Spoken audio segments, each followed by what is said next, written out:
I was physically involved in the preservation of over 2,000 years of African culture, literature, art. You're listening to Before They Vanish, a Big Blend radio podcast featuring author, explorer, and naturalist James Michael Dorsey. So welcome, everyone. So excited about today's show because James is taking us into the heart of the Sahara Desert to explore one of the greatest covert cultural rescue missions of our time, something I had no idea about, but I kind of heard something about it years ago. So, James, why don't you tell us where you were and what you were doing? Because you ended up, you're an explorer, you're an author, you're, a conservationist, and you hang out with whales in the ocean, and hang out with tribes around the world. But how did you end up on this mission? What did you do? Who did you meet that said, I know who'll ride on camels through the desert and save ancient libraries? Well, I went to Mali for several different reasons. First, I wanted to see Timbuktu because when I grew up, it was thought to be the most remote place on Earth. And I had read the history of all these explorers who died trying to prove its existence in the 19th century. There were huge prize monies offered to anyone in the 19th century that could prove the existence of Timbuktu. And people still ask me if it's a real place. A lot of people think it's like Atlantis or Shangri-La. So I went there for several reasons. First of all, I went with a friend of mine, a fellow explorer. He has since passed on. But I wanted to acknowledge that he was with me. His name was Pierre Odier. And we wanted to see the libraries, because at one time, the libraries of Timbuktu rivaled those of Alexandria, Egypt. Wow. We also wanted to head further north into the Sahara to follow a trail blazed by an explorer who preceded us. His name was Ernst Aebi. And he I have a great story about him later about why we were following in his footsteps. And while we were there seeing the libraries, people were very busy packing manuscripts and wrapping them up for safekeeping, and they were bringing up big, huge boxes of manuscripts from their basements and everything. And at that point, my local guide, he was a Tuareg. His name was Halis al Moctar, and I hired him over the internet, believe it or not, and told him I wanted to immerse myself in Tuareg culture. I met him in Timbuktu. And once we got there and he took me to see the libraries, he informed me at that point what was happening, that Al-Qaeda had just made a national presence in the northeastern Maghreb of Mali, and they were under the international radar at that point. They were so small. But the Tuaregs knew what was going to happen. When these guys started heading south to Timbuktu, they would destroy everything. The libraries were at risk. There were 300 Sufi shrines they would destroy. So at that point, Halis recruited my friend and I to help pack these manuscripts, get them out on little caravans, and distribute them all over the desert to nomadic families where they could be buried until it would be safe to return them. And that was the whole crux of this trip. That's wild. Because so I was physically involved in the preservation of over 2,000 years of African culture, literature, art, and it was overwhelming. I didn't even think about what I was doing until it was long over. We were just very busy getting that stuff out of there. And so when you're talking about them putting these manuscripts into boxes, and then you think, how, this is not like moving house with the big U-Haul truck or renting a, delivery, company to come and pack up your house. This is actual boxes, and you're going on camels for this, right? Pretty much. Yeah. At the time, there were probably 60 depositories in Timbuktu that had manuscripts. And we were packing them the best we could. We didn't have packing gear. We were cutting up old tarps and using oilskin and whatever we could find. And we were giving them, first when I got there, they were giving 4 or 5 manuscripts to young women each. And these women would form a little caravan, 4 or 5 camels. They all had their young children with them because the Tuaregs were sending out guides, scouts, I'm sorry. They were sending out scouts to monitor the activity of Al-Qaeda and see if they were headed our way and what have you. And they figured if these women and small children were carrying manuscripts with them, Al-Qaeda wasn't going to mess with those people. They were not like that. So that was one way of getting them out of there. But there were hundreds of thousands of manuscripts to move. So we were doing it as fast as we could. And I was also there to, like I said, follow in the footsteps of a former explorer.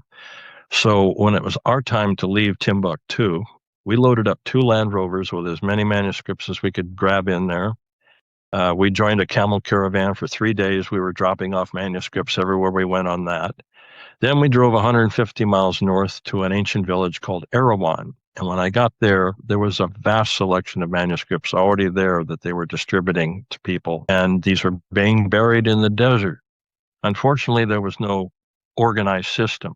I mean, we couldn't track who had what manuscript where or where it was being buried. So all we could do was trust these people because they were handling their own national heritage and they understood the ramifications of this if they lost this. So they were in full cooperation with us, and everyone could not have been more nice to me or thanking me for helping and everything. It was a fantastic experience, and it only really hit me when it was all over what I had been doing.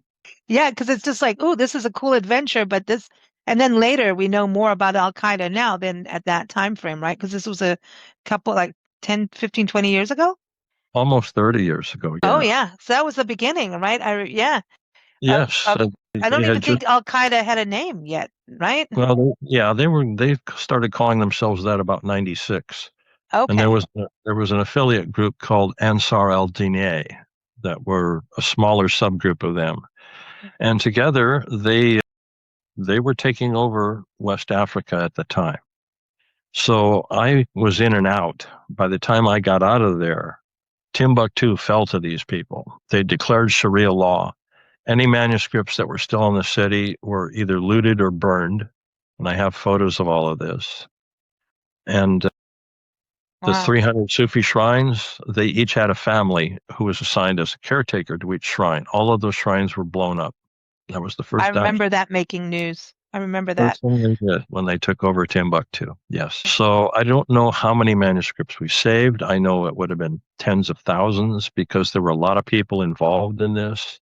I just happened to blunder into this. I was going there for one specific thing. I wanted to see the blue men because Halis was a Tuareg and they're known as the blue men of the Sahara. And that was my initial interest, was to going to see these people. And while I was there, he recruited us. Well, you got immersed. I mean, you can't beat Yeah. that as an immersion. Why do they Yes. call them the blue people? They wear blue robes head to toe. They wear a head wrap that's 40 yards long. It's called a tagelmust. And they're very superstitious. The men are. They believe evil spirits enter through the ears, nose, and mouth. So they veil themselves. They wear this wraparound headgear. It's interesting that this is the only Islamic sect I've ever encountered where the women go about unveiled, but the men are. And they use a toxic dye, this indigo, that when you wear these robes long enough, it permeates the pores of the skin and it renders it permanently blue. So they really are the blue men of the Sahara, and they were the blue men 1,000 years before the Vegas Act. Wow. So, Well, there are blue people here in the States. There yes, are blue people, and they're from like the Kentucky Appalachian area, and it's just their tone. It's like a pigmentation that's a little different, yes, but they're blue, and we have right. blue people. That's all it is. You know, Better than being green like a frog, right? yeah, really. I know it's interesting, but like for them to have that, and did it do anything to them because of the toxicity of indigo? Yeah, they have a short lifespan because I mean they live in a wilderness. There's very little medical attention. There's very little medicine available, and they're wearing toxic garments every day. The lifespan of a Tuareg is somewhere between 45 and 50 for a man. I don't know about the women. Mm, we'd be gone But by these now then. people, Yeah. for 2,000 years, they've operated the Trans-Saharan camel caravan routes from North Africa down to Timbuktu. And they've been hauling goods and gold and salt and even slaves for 2,000 years. They still have indentured servants in this part of Africa. So basically, they are still slaves, even though they call them something else. Mm. And most of them are working at a place called Taoudenni on the border with Mauritania, where they have a giant salt mine. Because salt is money in West Africa. Mm. And those were the caravans we hooked up with. They were heading south carrying these big slabs of salt. And we were concerned that if they ran into any operatives of Al Qaeda in the desert, they might steal the manuscripts. So what we did was we tied 4 manuscripts with rope together like a saddlebag, and we hung them over the camel. Then we put the salt slabs over the manuscripts to hide Oh, them. wow.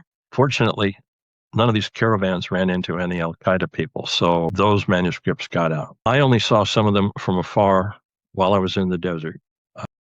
The first time I saw them was in the port city of Mopti. This is at the very beginning of the trip, and I saw these guys walking down the street in white robes and white turbans, and they had long beards, and the Tuaregs have no beards.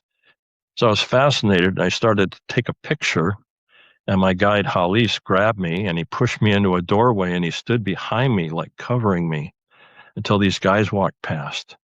And he wouldn't tell me why he did that at the time. I only understood it later that these were guys Al Qaeda we ran into in this town of Mopti. Oh, wow. The next time Wow. I saw any, it was from quite a distance. I saw them cresting a sand dune, and they were all packing rifles. So we headed out of that direction, and that was the closest I ever got to any of them. Wow. It's kind of freaky though, still, when you think about because it's radical. That's where we get into the radical extremisms. Groups like that, there's no negotiations really with them. Right. Plus, here I am, a white Christian wearing Tuareg garb and riding a camel in the desert. I mean, who knows what they would have thought about me, Well, especially since I was a deterrent to what they were trying to achieve. mhm. Right. Now, so tell us about the manuscripts, because I mean that's going to be in their languages, right? So hard to read and what kind of I mean this is how old were these manuscripts? What were they writing on and that kind of thing? Well, many of them were bound. There were also lots of loose pages. And when I got there, many of these were just simply sitting around in big empty rooms rotting away. A lot of them were in terrible states of deterioration already because there was no climate control. Many of the buildings had no windows. There was sand everywhere inside the buildings. But these were treatises on any subject you can think of: religion, astronomy, science, medicine, you name it. And this is 2,000 years of African learning here in these manuscripts. So I have no idea how many there were in total. To this day, I don't know how many we took out into the desert, but I have been getting word in the last few months that people are bringing them back at this point. Wow. Al Qaeda is still there, but they're not persecuting people the way they were, at least not in Timbuktu at this point, because France set in peacekeepers about 2012, and they restored order, but that was short-lived. And the last I heard, there's Mali asked the French to leave, and they were dealing directly with Al Qaeda. The last I heard, so I don't know the current state. But some of these manuscripts are being returned. And about 2014, I think, there was something called the Ahmed Baba Institute that got funding from both Luxembourg and Norway, of all places, with hundreds and hundreds of volunteers from all over the world working online to digitize the manuscripts. So, because eventually they're going to deteriorate and disappear. Most of them are in that kind of state. So at least this way, they're the last estimate I got from this institute was 300,000 manuscripts have been digitized at this point. Wow. Well, this is 30 years after I was there, and they were estimating 600,000 manuscripts then. So maybe some of them are still out there under the sand. That's why my feature story was called Libraries Beneath the Sand. And everyone, the link to that article is in the episode notes. So check that out. And I mean, the photos of that are just extraordinary too. And you think about your career also as, postman. Boy, did your route change and mode of delivery. I was thinking about that. It's still getting things to people and saving them really though. But I mean, even burying them in the sand, that's just, you have to know the sand. You have to know the desert to be able to do that and then retrieve them. Oh, yeah. Especially I if mean, they're hidden. we had no maps. We had no GPS, no coordinates, nothing in those days. We were simply go through the desert. We would run into nomads. Sometimes it was just a family in a funky tent. Sometimes there were more permanent yurts they had built. And we would leave 2 or 3, 4 manuscripts, as many as they would take, and they would bury them. And they were the only people who knew where they were.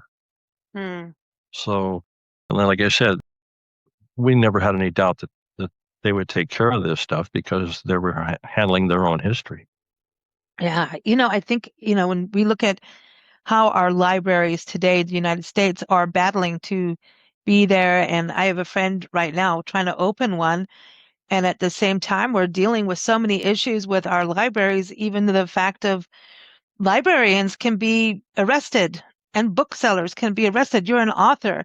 If something's banned, and I'm going, wow, we're going to talk about extreme. Did you ever think you'd live to see that in our own country? That, I mean, that's pretty radical, I'm thinking. I was, reading about that recently. Yes, I mean, we are the first industrial country to ban books since the Nazis. I mean, what a heritage that is, right? Yeah. Well, this is, we're banning Mark Twain. We're I can't go into that. Yeah, I know, but it's just so wild because in a way and I bring it up because look at the extent to save these manuscripts, and with what it's so important to see this preservation happen, this rescue mission. Whereas right now we're actually in a situation in our own country of preserving these books. That's how I feel. It's a whole different world. It's a whole different thing of how these things are happening, but preserving them and digitizing, thank goodness for that. We used to look at digitizing as everything going off into the ether, right? But now it's actually become a really good friend. But being able to be part of that is just such a huge honor, I think, to be part of saving history, and books are history too. So it's such a story, And I physically handled hundreds history of these books, and that was it was an amazing feeling to just realize that that's what I was holding, the history I was holding in my hands. Books that were made 1,000 years ago, and they will dissipate in time because they're paper, and I got to hold many of them. That's wild. It's the same thing. Like when you talk about the Nazis, I mean, look in World War II, how, the arts were part of theft. People were stealing, the stealing art, and then at the same time demolishing it out of trying to demolish a culture, kicking you in your weak spot as a place, like something that really means something to a culture. And it's just a very cruel way of taking control, and erasing. Before the Nazis, Berlin was the center of European culture before the Nazis. And I see parallels today with what's going on, and I'm not going to go any further than that politically. Yeah. It's the same thing. It's the same thing. There's nothing different. It's just being done differently. So, going out there in the desert, because there's been a lot of rescue missions of art that way, right? And again, it's an attack of culture to control another person's culture or another culture as a whole in these kinds of extreme situations. But were you scared at all? Like, did you ever sit there and go, what the hell am I doing? It never occurred to me. I was so busy. We were working around the clock, and we were doing other things. Like I said, I went to see this remote village 150 miles north of Timbuktu, where they were sort of organizing these manuscripts for distribution. But I also went there because an explorer about 3 years before me had been there. And it was crazy. He saw this crumbling adobe village in the middle of the Sahara Desert, 150 miles from the nearest road or airport. And he was trying to turn it into a luxury spa. He had immense wealth because besides being an explorer, he was an internationally known artist. His name was Ernst Aebi, and he was a Swiss gentleman. And if you look him up, I could spend days talking about what he did. But he ended up going in, trying to resuscitate this dying village in the middle of the Sahara. He painted it. He brought in furniture and bedding and cooking utensils. He planted gardens. The local people thought he was nuts. He planted vegetables and fruit, and these are people who live on goat and rice. He printed brochures that he was sending to Hollywood celebrities to entice them to this exotic location for a vacation. And he went so far as to call his place the Hilton in the hopes of having the actual Hilton Corporation sue him for the free publicity it would give him. That lasted about 2 years. Nobody stayed at his resort spa, and the desert reclaimed the village. It was called Araouane, and you can read about it. It exists. He even did a movie. He made a movie called Barefoot to Timbuktu. It played in art houses around New York before it disappeared. He wrote a book called Seasons of Sand about his efforts to save this dying Saharan village. And so we went to see all of this on this trip. And that village, Araouane, actually was a staging area for many of these manuscripts that were going out from there in all different directions. People were coming in and picking up manuscripts, taking them out. Caravans were leaving with them. It was a beehive of activity at that point. Yeah, I bet. And yet, and urgency at the same time, and to not let it look like it. Right. And it took a while after I left before Al Qaeda actually got down there, but we had no idea. We knew they were moving south, and we were getting reports of this all the time. So we were working like there's no tomorrow. Wow. And now look how big Al Qaeda has become, you know? Unfortunately, yes. Yeah, it's sad. But I mean, it's just so cool that you guys managed to save what you could. I mean, every little page is something important, for the people, but you did get to immerse yourself in this culture while you were out there. And you've got photos of you in tents. And was that tea that you were drinking in the tent? Was that? Yeah. Okay. Yeah, those are yurts. They have a wooden frame structure that the women hand tie together like a giant puzzle, and they're totally permanent homes if they live in one at all. Many of these people just live under a tarp, and they keep moving all the time because they're truly nomadic. Wow. How did they do that? Like water-wise and heat-wise, and the thing with the desert is the wind. There's plenty of water under the Sahara. It's just 300 to 400 feet deep. It could turn the whole Sahara into a garden if there was a physical way to bring all this water up. So what they did, UNESCO has drilled wells about every 90 miles. That's considered a 2-day ride for these nomads. And they use an ingenious pulley system because a man cannot pull a bucket of water up from 300 feet down. It weighs too much. So you hook it up to your camel and you have the camel back up and it pulls the water up out of the well for you. And that's what we were doing while we were out there. That's how we got our water. Wow. So, and then you're not cleaning it or anything. You're just drinking it straight from under the desert. It's pure water. It comes from deep in the earth. Wow. Does it taste different? No, it's just warm. Water. Yeah, warm. Exactly. But still, it's water.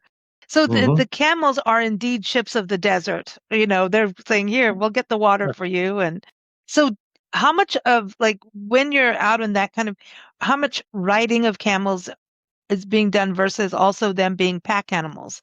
Or is it just the same? It's like, okay, these are the riding camels, these are the pack camels. Like here when it comes to horses, we often have a pony horse or a mule that goes with, horses, and people are riding the horses. How is that with camels? It was the same. The ones we were riding, we rode every day, and the ones that were carrying stuff for us were just pack animals. Yes. We could have interchanged them, but we didn't. But camels they're amazing. I mean, they can go 2 weeks without water, and then they'll drink 100 gallons at a set, and they don't store it in their hump as people think. That hump is fat. And if they have nothing to eat, they'll live off their fat first, and they'll fill their stomach with rocks if they have to take care of their hunger. They have a membrane over their eye. They can close in a sandstorm and still see. They have a nostril they have a valve in their nostrils to close against the sand.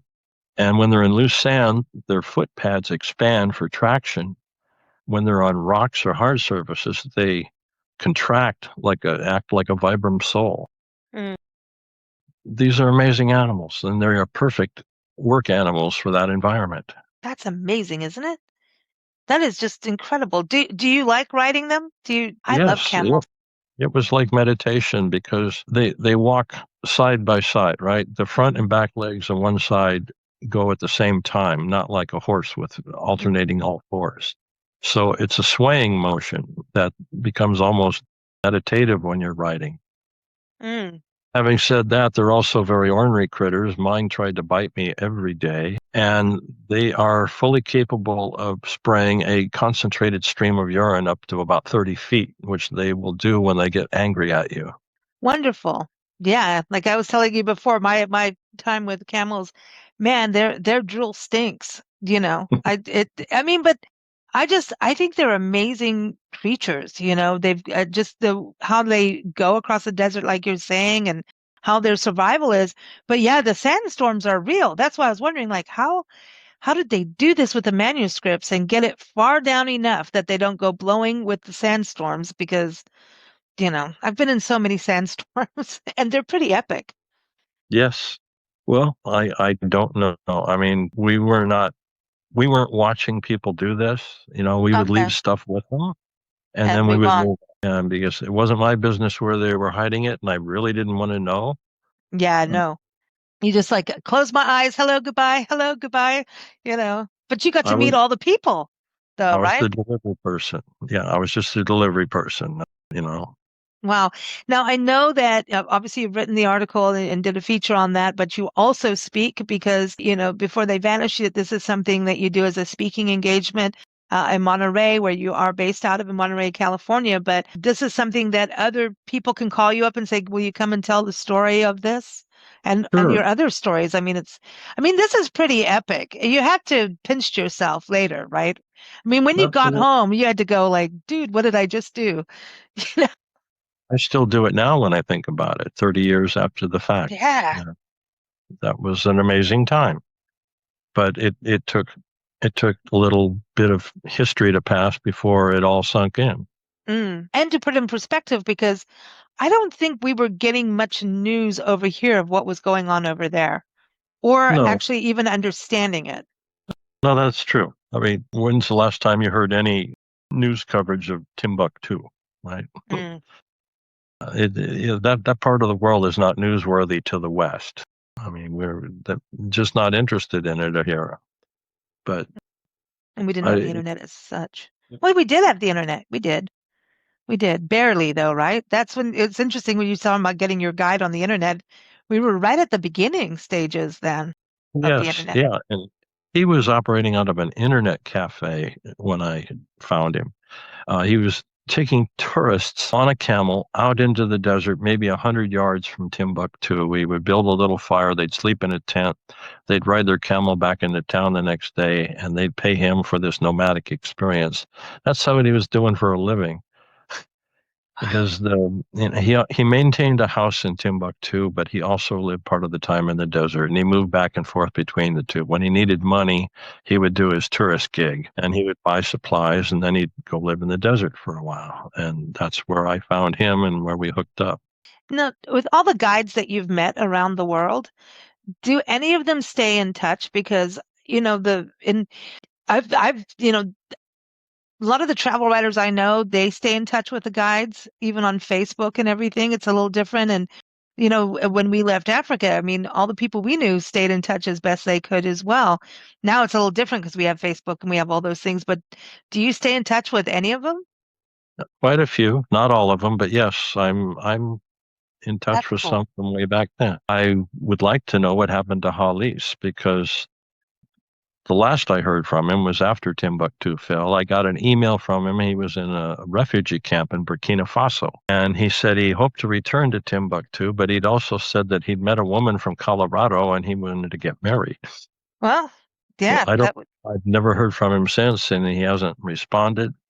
I will say one thing though. The last day we were together, he handed me a manuscript page, just one page. It was for the design and decoration of a mosque. And I said, I can't accept that. I said, I'd be looting if I did. It would be the same as what I've been doing. And he said, no. He said, you helped save all this. And we know that you will keep this page safe. And I want you to have it because then you'll have a reason to come back here. And I have that framed in my office, that oh, manuscript. page. I had it dated by a gentleman at UCLA at about 800 years old, and I will probably never get back to Timbuktu. Yeah. At some point, I will donate that single manuscript page to a museum so that it gets saved and Yeah. tell the story that goes with No, it. it's amazing. That's amazing to have. So 800 years old. Yes. And it's not in English. Oh, no, no. I believe it's Arabic, but it's been so long since I had it documented. I don't want to specifically say that. Yeah.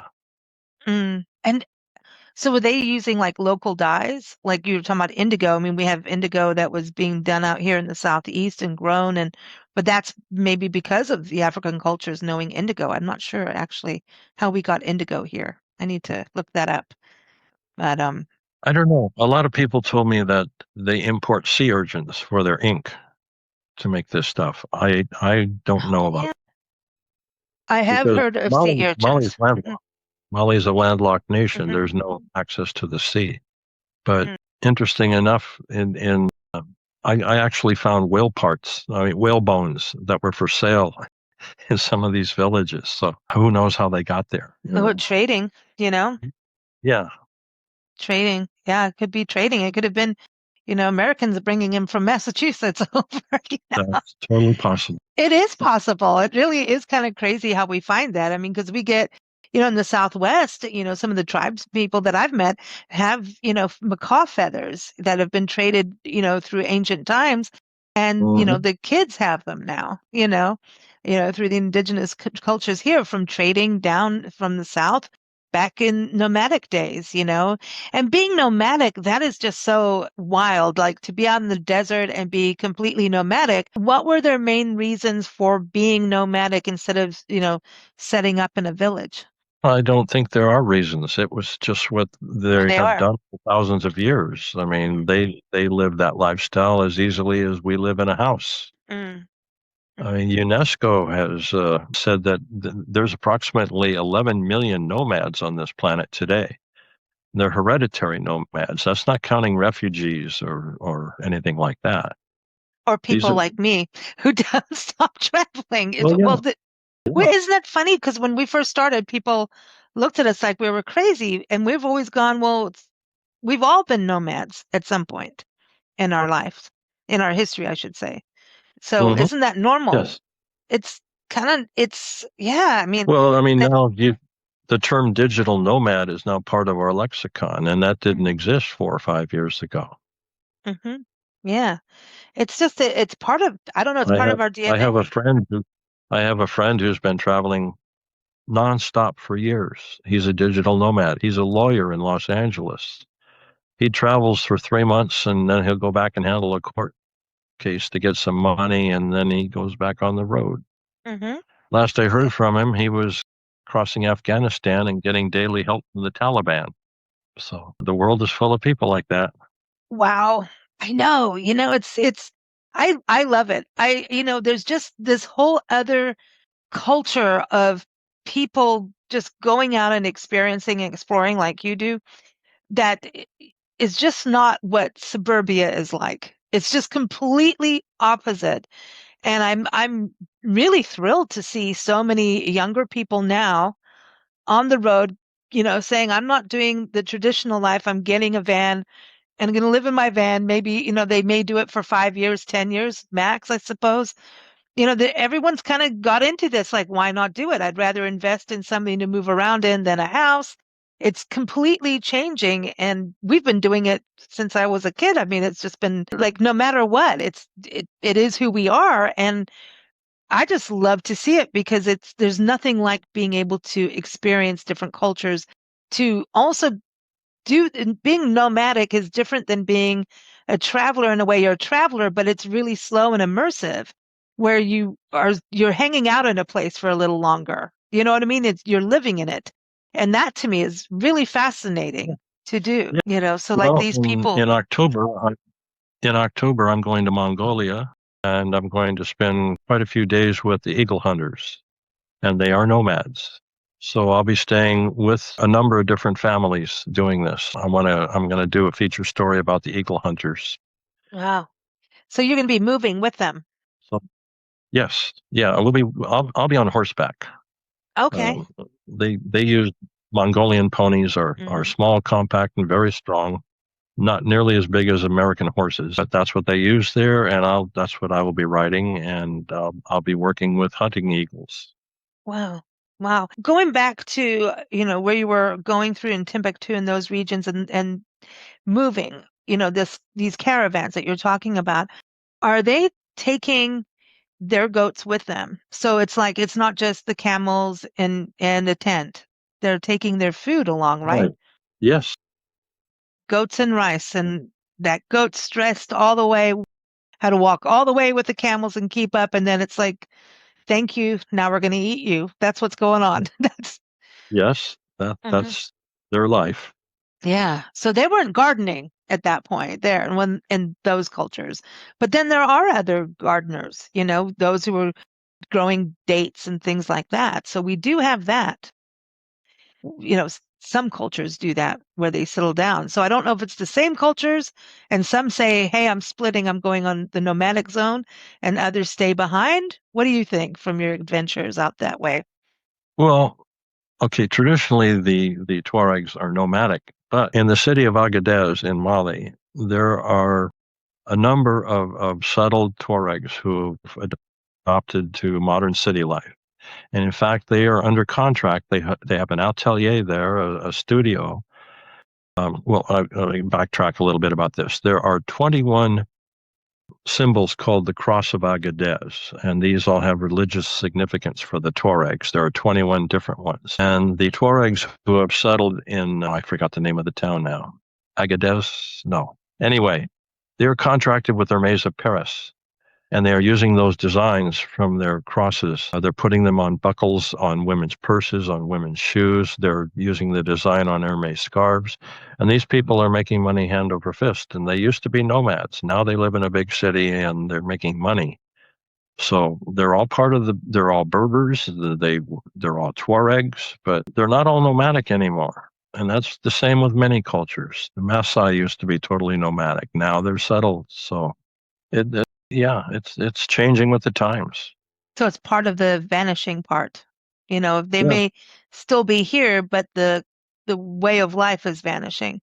Yeah, and it's kind of strange when if I walk into a department store or a jewelry store and I see a symbol that I saw in the Sahara Desert 30 years ago, and it's on a bracelet or a necklace that cost $10,000.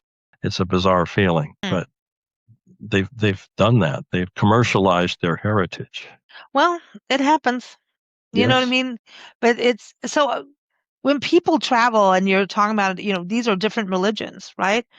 For people just getting started out, do you have any tips on handling that, or maybe just, zip it and just experience the culture and let them show you and share their religion and maybe have a discussion, but maybe not, put it down, because we're also in a era where I feel like anything North Africa up and into the Middle East, there's a very big misunderstanding that sometimes we just, hey, these are all these people and these are all, terrorists and things like that, when it's really not true. There's definite radical extremist groups, but then we have to understand there's all these different cultures living in these regions too. Yes, with maybe different religious beliefs than us, but be open and learn from that. Do you know what I mean? I just feel it part of what is so important about what you do in speaking and writing, doing this podcast too, is opening us up to other cultures and to hopefully educating us on that there's more ways of life and to be respectful of them. And, especially when it comes to the religious part. Oh, yes. And before you go abroad, you need to do your homework. I mean, you have to learn the do's and the don'ts of the society you're going to enter, or you're going to offend somebody. And every culture has this, and it doesn't take that much to look into the history or do a little research on the internet to find out about the people you're going to visit and how you're supposed to act around them, particularly regarding their religions. It's just a matter of mutual respect. And We've got that right here in America, when there's no country on earth as diverse as this country with all the different people we have it. I'm always amazed that we are still a country. We are so diverse. I mean, it seems to me that we should be two or three different countries to accommodate these huge groups of people we have. That's one reason why we're so divided now between red and blue, because we are that diverse here. I love the fact that we're diverse. I mean, we have Yes, better food that way, and we have right. all this different music. I find it exciting. I love it. The more we travel and the more we learn, like, hey, these different cultures around the world can be extremely different than who we are, but at the same time, we have the same loves, like love of family, that kind of thing, love of, you know, living, just the basics. We share the basics, of Sure we human, do. All people have that. yeah. So But also, I mean, I run in the old term "ugly American" because there's so many of them out there. They mm, go abroad and they complain because the McDonald's tastes different or something. yes, it's goat It meat. never occurred to them to go into a local restaurant. The first Yeah. thing when you get off a plane is look for a part of America. Why go? Why did you leave home if you're going to be like that? If you I want think everything to be the same. I think we're getting a little bit better. I think we are getting with the younger generation a little bit better. The ones that are kind of adventuring and going, and I see more people out traveling, and even now women being able to travel solo, it was a big no-no back in the day. It's I like agree. my There's mom. more single women. There's Yeah, more single women out there than there are single men traveling. Yes. yeah, And I completely understand the frustration of the very young of our societies now because my generation failed. That's what I feel. And the young people are looking for answers and they're not finding them in this country right now. That's for sure. So they're going yeah. abroad to look for it. Well, I think the most important thing for everyone to do is travel respectfully, because then we start to understand things better instead of arguing and allowing fear to control things and all of that stuff. I think sometimes a lot of the arguments are from those who have not actually lived or traveled to other places. I think it really That's right. changes you and you understand the news better. Like when something happens in Africa, we'll understand it beside, and someone here will start arguing. I'm like, I'm not even going to bother. There's no point. There's just no point. Until you go there, you don't understand how it works. That's right. And you can read all the books and you can watch all the television, but you're not going to know anything about where you're going unless you go there and taste and smell and experience it. There was a Christian mystic named Augustine who wrote, "The world is a book, and those who do not travel only read the first page." Those are very true words. Mm-hmm. Not Well, even not even 30% of adults in America have a passport. wow. As well, I'm so glad you write and then you do the podcast, but also these speaking gigs. So people just contact you through the website to do that, to have you come and speak to them. Is that the best thing to Sure. share these Yeah. stories? So everyone, it's in the episode notes, James Michael Dorsey author.com. It's all listed and linked there. This has got to be like on your top list, like top 10 of experiences, if not the top. It's among them. Yes. Yeah, it's hard to play favorites and you shouldn't, but that is just amazing. I think that is just so cool to also not shy away from it. There's no way I would do it. I would so not shy away from it because it's like it's epic and it's something really just you don't want to lose those manuscripts, those papers, that library, that's history to save Yes. those. It's so cool. That is so cool. It's a good story. So you excited about Mongolia? You've got to be. That's going to be Very. pretty epic. Yeah. Yes. And then you I'm go looking whale forward. whale watching soon? Go leading tours in Wales soon or I'm not doing that until early next year. Whales are okay. seasonal. They're seasonal for me. Okay. So Well, I didn't know if you started in the November, December. Yeah, because by the time they get there, I get it. Yep. They migrate too, just like humans. They're yes, nomad. they are See? nomadic. Awesome. Gray whales are nomadic. They are, and they're beautiful. Well, thank you so much for sharing the story. It's so cool. And My everyone, pleasure. go read the article and sit with it, look at the photos. It'll be a little bit of a journey. So I'm really glad that you pronounced everything because I can do Al Qaeda because it's been kind of brainwashed into us now. But do you study before you go places? Do you study the languages and try to get at least like an understanding of the tone and what certain words mean before you go, or you just go for it? Only a handful of words, just to be polite. Please, thank you, how are you, that sort of thing. That's all And I learned. bathroom. I can't pick up all these languages. No. No. That's why I have local guides. That's why I had Halis with me on this trip. I have enough to do without learning a language to do it, right? Always learn the word bathroom in any language that you're going, new language that you're going to be immersed in. That's one of the most important ones. Well, in Oh, the desert, there are none. oh well, that's okay. So I don't even want to go Every there. place is a bathroom. The bathroom, yeah, that's a whole, That's huh? why they wear robes. Oh boy, oh boy, and you don't want to be caught in a sandstorm at that time either. Yeah, you gotta wait for it to pass over. All right, well, that's a great way to end this show. Go potty in the sandstorm in the desert. Sounds good. That's awesome. Thanks, James. My pleasure. Thank you for having me again. Thank you for joining us. To learn more about James and his books, please go to jamesmichaeldorseyauthor.com and visit us at bigblendmediahouse.com.